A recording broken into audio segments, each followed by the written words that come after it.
y അക്ഷം പ്രതിസാമ്യത അക്ഷമായി എടുത്താൽ 3, 4 ബിന്ദുവിന്റെ പ്രതിബിംബമായി വരുന്ന ബിന്ദു ഏത്?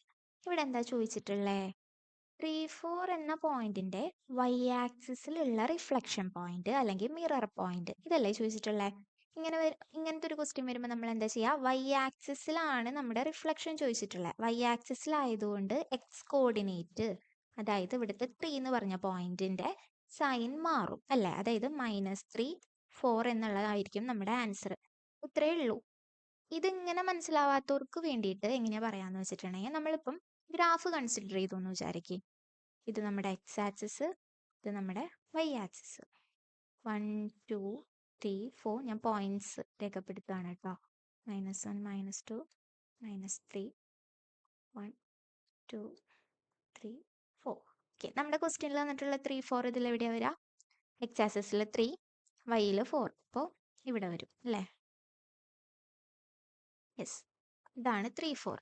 ഈ 3, 4ന്റെ വൈ ആക്സിസിലുള്ള, അതായത് ഈ ആക്സിസിലുള്ള റിഫ്ലക്ഷൻ ആണ് ചോദിച്ചിട്ടുള്ളത്. വൈ ആക്സിസിലുള്ള റിഫ്ലക്ഷൻ. അപ്പോൾ ഈ പോയിന്റ് നേരെ ഇങ്ങോട്ടേക്ക് ചാടും, ഇപ്പുറത്തേക്ക് ചാടും, സെയിം ഡിസ്റ്റൻസിൽ ചാടും. അപ്പോൾ കിട്ടുന്ന പോയിന്റ് ഇതായിരിക്കും, അതായത് -3, 4. ഈ പോയിന്റ് ആയിരിക്കും Y ആക്സിസിലെ reflection.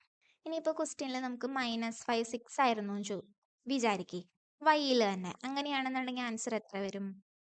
X ആക്സിസിന്റെ sign change ചെയ്യാം, അപ്പോൾ 5, 6 എന്ന് ആൻസർ കിട്ടും. ഇനി സെയിം പോയിന്റ് -5, 6 എക്സിലായിരുന്നു ചോദിച്ചിരുന്നെങ്കിൽ, എക്സ് ആക്സിസിനോടുള്ള റിഫ്ലക്ഷനാണ് ചോദിച്ചിട്ടുണ്ടായിരുന്നെങ്കിൽ -5, -6 അല്ലേ? അതായത് ഇവിടെ നമ്മൾ എന്താ ചെയ്തേ? വൈ കോർഡിനേറ്റിന്റെ സൈൻ ചേഞ്ച് ചെയ്തു. ഓക്കെ, അതുപോലെ നമുക്ക് വേറെ 2 പോയിന്റ്സും കൂടെ നോക്കാം. അപ്പോൾ 2, -4 ഇങ്ങനൊരു പോയിന്റ് തന്നിരുന്നെന്ന് വിചാരിക്കാം. ഇതിൽ വൈ വെച്ചിട്ടുള്ളതും കാണണം, എക്സ് വെച്ചിട്ടുള്ളതും കാണാം. വൈ വെച്ചിട്ടാവുമ്പം എക്സിന്റെ സൈൻ ചേഞ്ച് ചെയ്തു, -2, -4 എന്ന് വന്നു. എക്സ് വെച്ചിട്ടാവുമ്പം വൈയുടെ സൈൻ ചേഞ്ച് ചെയ്തു, അതായത് 2, 4 എന്ന് വരും. -4ന്റെ സൈൻ ചേഞ്ച് ചെയ്യുമ്പോൾ മൈനസ് പോകും, അങ്ങനെ 4 വന്നു. ഓക്കെ, ഇത്രയേ ഉള്ളൂ. അപ്പോൾ 3, 4ന്റെ വൈ ആക്സിസിലുള്ള റിഫ്ലക്ഷൻ ചോദിക്കുമ്പം എക്സിന്റെ സൈൻ ചേഞ്ച് ചെയ്യുക, അങ്ങനെ -3, 4 എന്ന് ആൻസർ കിട്ടി. ഓക്കെ.